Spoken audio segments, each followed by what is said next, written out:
तो दोस्तों ये हमारा पार्ट नंबर 5 है।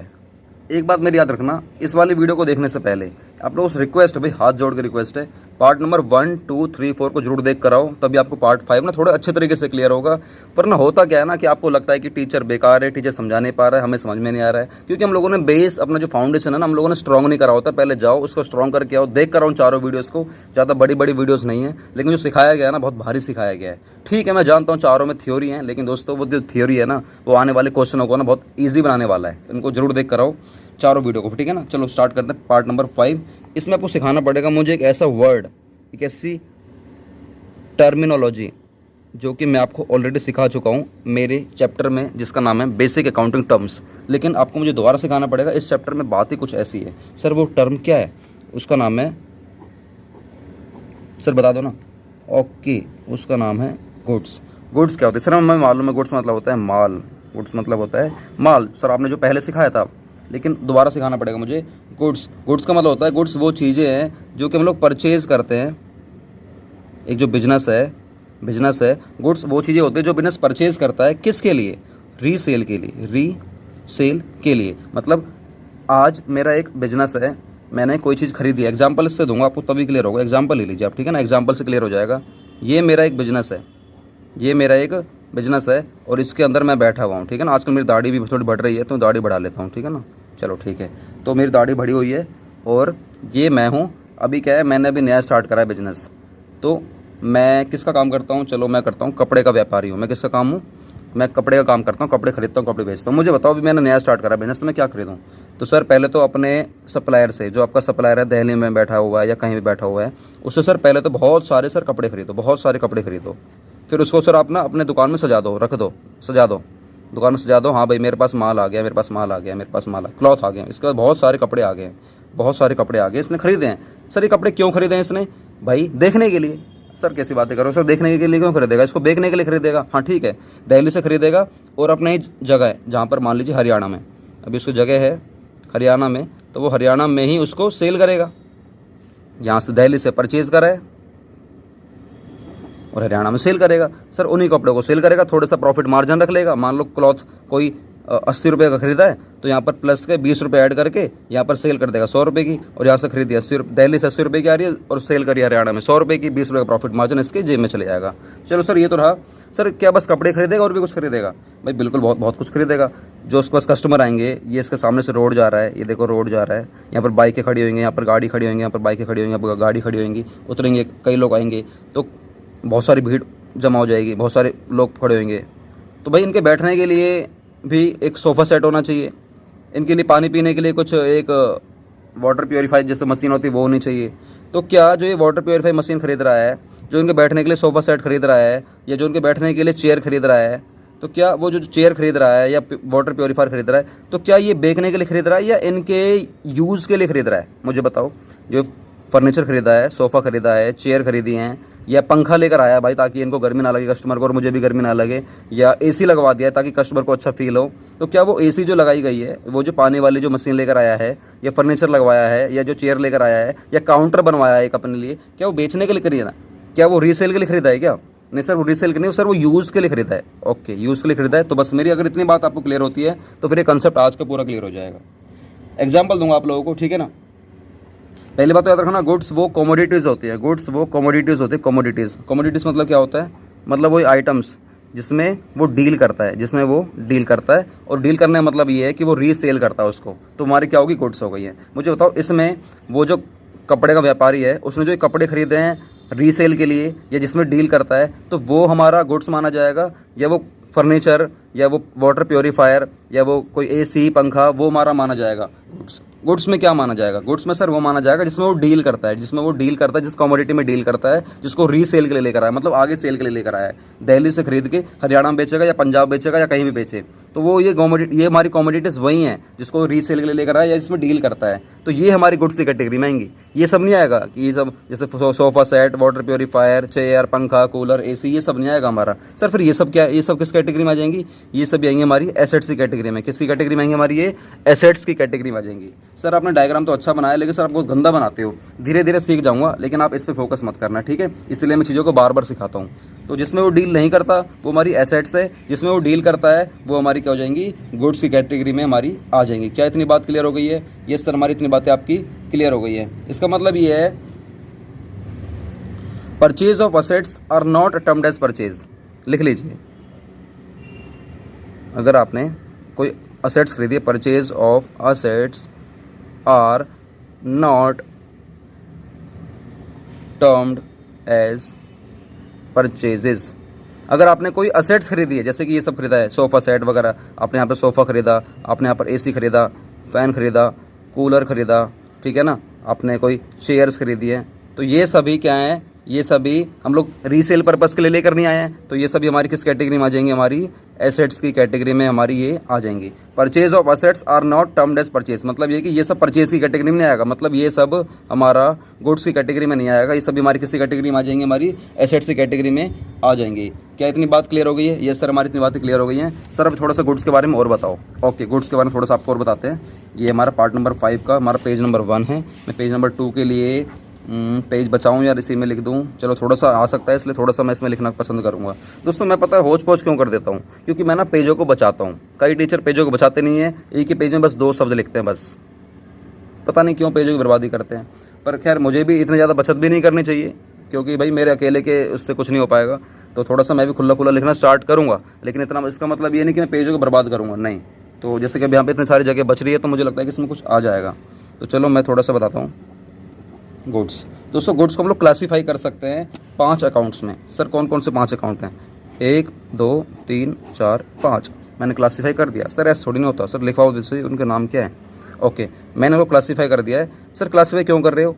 भाई हम लोग करेंगे ना जर्नल एंट्री करेंगे, तो वो एंट्री तभी समझ में आएगी जब आपको ये गुड्स को क्लासीफाई करके दिखाऊंगा, नहीं तो मैं उसको बिना क्लासीफाई करके भी समझा सकता था। और मज़े की बात ये है कि 5 चीज़ें ना मैंने आपको हमारे जो हमारा पुराना चैप्टर है बेसिक अकाउंटिंग टर्म्स, उसमें मैंने 5 वर्ड्स आपको एक ही बार में क्लियर कर रखे हैं। वहाँ पर जाकर जरूर देखा करो यार, इसलिए बार बार बोलता हूँ, मेरे पुरानी वीडियो को जरूर देख लिया करो। तो 5 हमारी टर्म्स कौन कौन से हो सकते हैं जिसमें क्लासीफाई करूँ गुड्स को? लिख लीजिए। एक होता है हमारा परचेज अकाउंट, एक होता है हमारा परचेज अकाउंट जिसमें क्लासीफाई करूँगा, एक होता है हमारा सेल्स अकाउंट जिसमें मैं क्लासीफाई करूँगा, एक होगा हमारा परचेज रिटर्न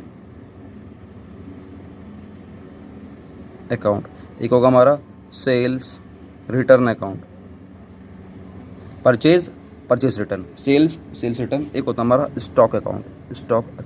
ये सभी हमारे किसके पार्ट्स मान जाते हैं? गुड्स के पार्ट मान जाते हैं। अब आपको एक एक करके सिखाऊंगा कि ये परचेज अकाउंट क्या होता है, सेल्स अकाउंट क्या होता है, परचेज रिटर्न क्या होता है, सेल्स रिटर्न क्या होता है, हमारा स्टॉक अकाउंट क्या होता है। ये 5 सिखाने वाला हूँ। तो अब इसके लिए मुझे एक पेज लेना पड़ेगा, थोड़ा सा इंतजार करना, पानी वानी पी लेना, ठीक है। तो ये हमारा पार्ट नंबर 1 और हमारा आ जा भैया फटाफट से एक पेज और आ जा। तो आ गया हमारा एक पेज जो कि पार्ट नंबर 5 का है और पेज नंबर 2 है, ठीक है, जर्नल का। तो चलिए सर मेरा पास एक पेज आ चुका है, अभी मैं कराने वाला हूँ। पहले स्टार्ट करूँगा 1 बाय 1 करके। परचेज अकाउंट करता हूँ, ठीक है ना। देखो जब भी हम लोग मेरे बिज़नेस ने क्या खरीदा था? मेरे बिज़नेस ने बहुत सारी चीज़ें परचेज़ करी थी, कपड़े भी खरीदे थे, क्योंकि मैं इस चीज़ का डीलर हूँ, इसलिए मैंने कपड़े खरीदे हैं बेचने के लिए। और मैंने, जबकि मैं कपड़े का व्यापारी हूँ और मैंने खरीदे हैं ये सब चीज़ें खरीदी, sofa, AC, fan, cooler, chair, ये सब चीज़ खरीदी थी। तो यहाँ पर परचेज़ का मतलब क्या है? ये गुड्स है, यही सारी चीज़ें हैं, बस यही सिखाने वाला हूँ। परचेज़ का मतलब ये गुड्स हैं या फिर हमारा ये है। देखो परचेज़ का मतलब यहाँ पर क्या है? गुड्स है। परचेज़ का मतलब यहाँ पर हमारा गुड्स है।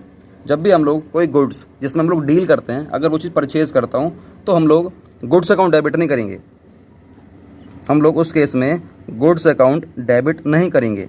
जैसे मान लीजिए मैंने आपको क्या सिखाया था पार्ट नंबर 4 में, जो कि गोल्डन रूल्स था रियल अकाउंट का, debit the receiver, debit what's comes in and credit what's goes out, ही सिखाया था। Debit what's comes in and credit what's goes out. जो भी बिजनेस के अंदर आएगा मैं उसको डेबिट करूंगा, जो बिजनेस से बाहर जाएगा मैं उसको क्रेडिट कर दूंगा। मुझे बताओ, मैंने बिजनेस के लिए गुड्स खरीदे हैं, जो कि हैं हमारे करीब मान के चलो 5,000 रुपये के मैंने गुड्स खरीदे हैं। तो भाई सीधी सी बात है, मैंने क्या बोला था? जो आएगा उसको डेबिट करूंगा, जो जाएगा उसको क्रेडिट करूंगा। जो आएगा डेबिट, जो जाएगा क्रेडिट, जो आएगा डेबिट, जो जाएगा क्रेडिट। जो आएगा डेबिट मतलब मेरे पास गुड्स आ रहे हैं तो मैं गुड्स अकाउंट डेबिट करूंगा ना, मैं गुड्स अकाउंट डेबिट करूँगा। गुड्स आ रहे हैं तो मैं गुड्स अकाउंट डेबिट करना चाहिए, लेकिन मैं नहीं करूँगा। इसके केस पे मैं गुड्स नहीं लिखने वाला, क्योंकि गुड्स की कैटेगरी बना दी है मैंने। जब भी मैं गुड्स खरीदूंगा तो मुझे क्या लिखना है? परचेज लिखना है। क्या लिखना है? परचेज। मतलब परचेज अकाउंट डेबिट करना, ना कि मुझे गुड्स अकाउंट डेबिट करना है। सर आपने जब गुड्स खरीदे हैं तो गुड्स अकाउंट डेबिट करो ना, मैं आपकी बात से सहमत हूँ, लेकिन जब बोला गया है रूल में कि गुड्स को आप जब भी जिस चीज़ में डील करते हो, अगर हम लोग उस चीज़ को खरीदेंगे तो उस चीज़ के लिए आपको क्या लिखना पड़ेगा, परचेज अकाउंट डेबिट ही करना पड़ेगा। सर क्यों? क्योंकि ये हमारा एक नॉमिनल अकाउंट है। परचेज हमारा क्या है? परचेज हमारा एक नॉमिनल अकाउंट है, इसलिए जब भी हम लोग किसी एंट्री को पास कर रहे होंगे तो उस केस में परचेज को हमेशा आपको डेबिट करना है। याद रखना, आपको गुड्स अकाउंट डेबिट नहीं करना। बस छोटा सा कंसेप्ट ये था और कुछ नहीं करना, ठीक है। सेकंड करते हैं सेल्स अकाउंट। सेल्स अकाउंट, जैसे ही हम लोगों ने माल बेचा, मान लीजिए अभी क्या है कि मैंने दिल्ली से माल परचेज़ करा था, दिल्ली से मैंने 5,000 का माल लिया है और मैंने हरियाणा वालों को 6,000 रुपये का माल बेच दिया। ऐसा मान के चलो भाई, मैंने दोबारा दिखाता हूँ करके, मान के चलो ये मेरा छोटा सा बिजनेस है, मैंने यहाँ पर दिल्ली वाले से मैंने यहाँ पर 5,000 रुपये का माल ख़रीदा और यहाँ पर मैंने हरियाणा वालों को 6,000 रुपये का माल मैंने सेल कर दिया। तो उस केस में बताओ, जब मैंने सेल करा है, ये मेरी परचेज़ है और ये मेरी क्या है, सेल है। यहाँ पर मेरा माल आया था इसलिए मैंने परचेज़ को डेबिट करा था, यहाँ से मेरा माल जाएगा इसलिए मैं सेल को क्या कर दूंगा, क्रेडिट कर दूंगा। जब भी आप लोग माल बेचते हो तो उस केस में मैं गुड्स अकाउंट क्रेडिट नहीं करूँगा। जैसे गुड्स अकाउंट आया था तो मैंने गुड्स डेबिट करा था, जब मेरे से माल जाएगा तो मैं गुड्स क्रेडिट नहीं करूँगा। जब माल आया था तो मैंने गुड्स की जगह क्या लिखवाया, परचेज़। ऐसे जब माल जाएगा तो मैं सेल की जगह क्या गुड्स की जगह क्या लिखवाने वाला हूँ, सेल्स लिखवाने वाला हूँ। तो उस केस में याद रखना, सेल्स जो कि अपने आप में क्या है, एक नॉमिनल अकाउंट है, जो कि अपने आप में एक नॉमिनल अकाउंट है। आपसे एक नंबर में पूछ सकता है कि बताओ परचेज अकाउंट क्या है अपने आप में, आप बोलते ना नॉमिनल है। सर अपने आप में क्या ऐसे बोलेगा क्या? नहीं, उसका नेचर क्या है बोलेगा। परचेज का नेचर क्या है, नॉमिनल। सेल्स का नेचर क्या है, नॉमिनल, ठीक है ना। तो जब भी आप लोग किसी को माल बेचोगे तो टू गुड्स अकाउंट आप लोग नहीं करने वाले हो, ये नहीं करने वाले हो, आपको ये करना ही नहीं है। आपको करना है टू सेल्स अकाउंट। क्या इतनी बात समझ में आ गई है? Yes sir. मतलब कुल मिलाकर ये है, जिस चीज़ में हम लोग डील करते हैं, अगर वो चीज़ खरीदी जा रही है तो उस व्यापारी को गुड्स अकाउंट डेबिट नहीं करना, उस केस में आपको परचेज अकाउंट डेबिट करना है। Yes sir. अगर आप जिस चीज़ में डील करते हो, अगर आप उसको बेचते हो तो आपको गुड्स अकाउंट क्रेडिट नहीं करना, आपको उसकी जगह क्या करना है, सेल्स अकाउंट को क्रेडिट कर देना है। यस सर, हमने बात सीख ली है। ओके, थर्ड परचेज हो गया था ना, आप करो purchase return. Purchase return account. Purchase return मतलब देखो, इसका ना एक और नाम होता है, पहले आप वो सीख लीजिए। परचेज रिटर्न मतलब होता है return outward, return outward account, return outward account. Purchase return मतलब रिटर्न आउटवर्ड अकाउंट। ये भी अपने आप में क्या है, ये भी अपने आप में एक नॉमिनल अकाउंट है, ये भी अपने आप में एक नॉमिनल अकाउंट है। दोस्तों ये सारे नोट्स ना बना लेना, ये आपको ना कहीं भी सीखने को नहीं मिलेंगे। अगर आप लोग CA, CS या CMA करने सोच रहे हो तब भी आपके नोट्स काम आने वाले हैं, वरना इतने जो डिटेलिंग में करा रहा हूँ ना कि इसका दूसरा नाम ये है, इसका हम लोग नॉमिनल अकाउंट के नाम से भी जानते हैं, इसका नेचर हमारा ये है, ये सब चीज़ें ना स्कूलों में तो सिखाई नहीं जाती हैं, और सिखाते भी होंगे तो आपके दिमाग से ऊपर से ले आती होंगी। तो दोस्तों प्लीज़ वीडियो को ना बहुत बारीकी से देखा करो, झेला करो मेरी वीडियोस को। अगर आप ये झेलोगे ना तो आने वाले 4 से 5 साल में आपकी लाइफ सेट है, 1-1 लाख रुपये महीने कमाओगे। सच कह रहा हूँ, लिख के ले लो, आज ओपन बोल रहा हूँ हमारे इस वाले चैनल पर, और मंदिर के सामने वैसी वीडियो बनाता हूँ मैं, ठीक है ना। तो गाइस मैं ये कहना चाह रहा हूँ, आप वीडियोस को बहुत बारीकी से देखा करो, बिल्कुल भी टेंशन मत लिया करो, बिल्कुल भी कि यार इतने डिटेलिंग में सर क्यों करा रहे हैं, क्योंकि मैं नहीं चाहता कि आप अकाउंट्स तो सीख जाओ लेकिन अंदर से आप कुछ भी नहीं सीखो। मतलब मैं आपको मिठाई का डब्बा तो दे दूँ लेकिन मिठाई के डब्बे के अंदर मिठाई ना हो, ठीक है ना। तो ऊपरी लग रहा है कि हाँ भाई किसी ने डब्बा दिया है, ऐसा कुछ नहीं, ऊपरी दिखावा नहीं करना है, आपको बहुत मेहनत करनी है भाई। मेहनत तो मेरे संग करनी पड़ेगी आपको, वरना और यूट्यूब पर और भी चैनल हैं या आपके स्कूल में पढ़ा रहे हैं, जैसा पढ़ा रहे हैं वैसा पढ़ लो, फिर आपको मुझे लगता नहीं कि ज़्यादा उद्धार हो पाएगा, ठीक है ना। और अगर चलो स्कूल वाले बढ़िया पढ़ा भी रहे हैं तो मुझे लगता नहीं कि आप लोग इतनी बारीकी से पढ़ते होगे। तो चलो हम लोग भैया यहाँ से सीख लेते हैं। परचेज रिटर्न मतलब रिटर्न आउटवर्ड बुक होता है, और ये इसका जो नेचर है अपने आप में क्या है, एक नॉमिनल अकाउंट है। दोस्तों एक बात याद रखना मेरी, हमेशा इसको मैं हमेशा करूँगा क्रेडिट। सर क्यों? क्योंकि इससे मेरे ना जो एक्सपेंस है, मेरे बिजनेस के जो मेरे एक्सपेंस है ना, वो मेरे हमेशा इससे कम हो जाते हैं। सर एक बात बताओ, वैसे भी आपने बोला था परचेज़ को मैं हमेशा आंख बंद करके डेबिट करूँगा, तो मुझे एक बात बताओ, मैं परचेज़ रिटर्न को क्या करूँगा फिर? जब मैं परचेज़ को आंख बंद करके डेबिट कर रहा हूँ तो मैं परचेज़ रिटर्न को क्या करूँगा फिर? आंख बंद करके क्रेडिट करूँगा। या तो आप ऐसे दिमाग में लिख लो, फटाफट से दिमाग में शॉर्टकट कमांड में बना लो, परचेज़ मेरा हमेशा डेबिट होगा, हमेशा डेबिट होगा, हमेशा। तो परचेज़ रिटर्न क्या होगा फिर? मेरा हमेशा क्रेडिट। ऐसे दिमाग में रखना, हमेशा हमेशा। सेल्स मेरा हमेशा क्रेडिट होगा, हमेशा। सही की बात हो रही है तो, गलत की बात नहीं। सेल्स मेरा हमेशा क्या होगा? क्रेडिट, हमेशा क्रेडिट होगा। सेल हमेशा मतलब हमेशा, तो फिर सेल्स रिटर्न मेरा क्या होगा सर? ये फिर हमेशा क्या होगा? डेबिट होगा। ये हमेशा फिर क्या होगा? डेबिट होगा। परचेज रिटर्न जिसका दूसरा नाम होता है return outward book. Return outward मतलब मैंने माल वापस भेज दिया, मैंने रिटर्न आउट कर दिया, मैंने रिटर्न यहाँ से वापस कर दिया, बाहर भेज दिया, इसलिए इसका नाम पड़ा है परचेज रिटर्न।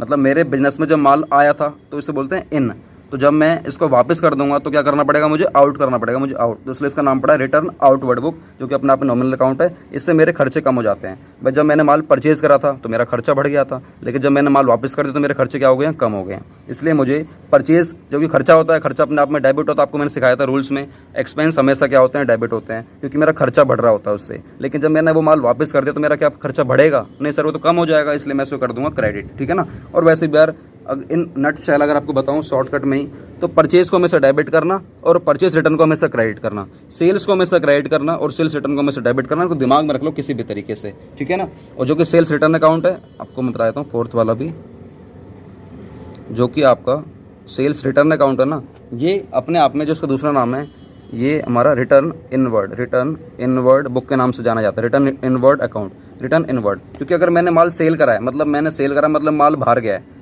बाहर वाले आदमी को मुझे माल वापस करना है, तो उसका मतलब है कि वो मेरे बिजनेस के अंदर इन करेगा, इन मतलब वापस भेजेगा, तो सेल्स रिटर्न हो रही है, सेल्स रिटर्न हो रही है, मतलब जो माल बाहर गया है वो अब अंदर आएगा, इसलिए इसका नाम पड़ा रिटर्न इनवर्ड बुक पड़ा है, जो कि अपने आप में ये भी एक नॉमिनल अकाउंट है, ये भी अपने आप में इसका जो नेचर है नॉमिनल अकाउंट है। सर क्या सभी का ये नॉमिनल नेचर होता है? क्या सभी का नहीं होता भैया। नॉमिनल नेचर सिर्फ उसी का होगा जो हमारे या तो खर्चे में आ रहा होगा, या लॉस में आ रहा होगा, या फ़ायदे में आ रहा होगा, या इनकम गेन में आ रहा होगा, सिर्फ वही होगा हमारा नॉमिनल। ये सब चीज़ें नहीं जो बिजनेस में आ रहा है या जो बिजनेस से बाहर जा रहा है, या जो पाने वाला है या देने वाला है, इनका नेचर अपने आप में अलग है। ये सभी क्या है, ये सभी नेचर ही तो हैं। पर्सनल अकाउंट नेचर है, रियल अकाउंट नेचर है, नॉमिनल अकाउंट नेचर है, लेकिन नॉमिनल वही है जो एक्सपेंस लॉस में आएगा या इनकम गेन में आएगा, ठीक है ना। इसलिए सारे नोट्स अपने संभाल के रखता हूँ। अगर आपको ये नोट्स चाहिए मुझे व्हाट्सएप पर हाई करके भेज दो, मैं आपको नोट्स सेंड कर दूँगा। सेल्स रिटर्न अपने आप में किसका नेचर क्या है, नॉमिनल अकाउंट है, मैंने आपको बता दिया है। सेल्स जो कि मेरा हमेशा अपने आप में क्या होता है, क्रेडिट होता है, तो इसीलिए मैं सेल्स रिटर्न को मैं दोस्तों हमेशा क्या कर दूंगा, डेबिट कर दूंगा। सेल्स रिटर्न को मैं हमेशा क्या कर दूंगा, डेबिट करूंगा, क्योंकि इससे मेरी सेल्स कम हो रही होती है, इससे मेरी जो सेल्स है वो मेरी कम हो रही होती है। सेल्स करने से मेरी सेल बढ़ेगी, मतलब प्लस होएगी, और जब सेल्स रिटर्न होएगी तो मेरी सेल्स इससे क्या हो जाएगी, कम हो जाएगी। कम मतलब सेल्स बढ़ती है तो मैं प्लस करता हूँ क्रेडिट साइड में, और जो सेल्स कम होती है तो मैं डेबिट साइड में उसको माइनस करता हूँ, मतलब डेबिट कर देता हूँ। क्या इतनी बात क्लियर होगी? Yes sir. सर एक और बताया था आपने स्टॉक अकाउंट, वो स्टॉक अकाउंट नॉर्मल है, वैसे उसका ज़्यादा कुछ खास काम नहीं है। 5वीं वाले का जो कि स्टॉक अकाउंट था ना, उसका कुछ काम नहीं था, बस ये 4 चीज़ें हैं। अगर मैं क्रक्स थोड़ा सा दूँ इन चारों का, तो बस मैं ये बोलना चाहूँगा, परचेज़ को आंख बंद करके डेबिट कर देना। बोलो मेरे संग बोलो, परचेज़ को डेबिट करना है, सेल्स को क्रेडिट करना है। परचेज़ को डेबिट करना है, सेल्स को क्रेडिट करना है, और जब परचेज़ डेबिट हो रहा है तो परचेज़ रिटर्न क्या होगा, क्रेडिट होगा। सेल्स मेरा क्रेडिट हो रहा है तो सेल्स रिटर्न मेरा क्या होगा, डेबिट होगा। बस ये 4 आपको दिमाग में रखना है, और आपको कहीं भी गुड्स का इस्तेमाल नहीं करना है 11th क्लास में, ठीक है ना। आने वाले टाइम में सीए वगैरह में सिखाया जाएगा कहीं ना कहीं आपको गुड्स को डेबिट करना है, सीए वगैरह में, वो जब सीख लेना। अभी आपको ऐसा नहीं करना, वरना नंबर आपके कट जाएंगे, ठीक है। और ये परचेज हो चाहे परचेज रिटर्न हो, चाहे सेल्स हो चाहे सेल्स रिटर्न हो, इन सभी का अगर आपसे कोई पूछे नेचर क्या है, तो बोलते ना इन चारों का नेचर हमारा क्या होता है, नॉमिनल होता है। तो दोस्तों ये रहा हमारा पार्ट नंबर 5 का सेकंड पेज, जो कि एंड हो चुका है। इसका मतलब है कि मैं इतना ही कराने वाला हूँ पार्ट नंबर 5 में, वरना वीडियो बहुत लंबी हो जाएगी। और गाइस कुछ इंपॉर्टेंट बातें हैं जो आपको दिमाग में रखने किसी भी एंट्री को करने से पहले, जो कि मैं आपको पार्ट नंबर 6 में कराने वाला हूँ। तो गाइस पार्ट नंबर 6 का इंतजार करो, हमारा कल आ जाएगा, ठीक है। तो चलो, अगर आपको वीडियो के बारे में कोई भी राय देनी आप दे सकते हो नीचे कमेंट में, मेरे बारे में कुछ अच्छा लिख सकते हो, बुरा लिख सकते हो, जो भी वीडियो के बारे में जो भी आपको लग रहा है यार कि सर डिटेलिंग ज़्यादा मत करवाया करो, कम करवाया करो, इतना डेप्थ में कोई नहीं समझाता, आप भी मत समझाया करो, या फटाफट से सर क्वेश्चन पे आ जाया करो, सर फिर थ्योरी पे आया करो, जो भी आपको राय देनी आप दे सकते हो, मैं उस राय पे काम करूँगा। और गाइस आपकी राय मेरे लिए बहुत इंपॉर्टेंट होती हैं, प्लीज़ अपनी सजेशन जरूर दिया करो, और वीडियो को शेयर कर दिया करो, लाइक कर दिया करो, कमेंट कर दिया करो। मुझे और कुछ नहीं चाहिए, जो मेहनत कर रहा हूँ मैं आप सभी के लिए ही कर रहा हूँ, ठीक है। बाय, अपना ख्याल रखना। अगर आपको नोट्स चाहिए मुझे व्हाट्सएप पर हाई करके भेज दो मेरे नंबर पर।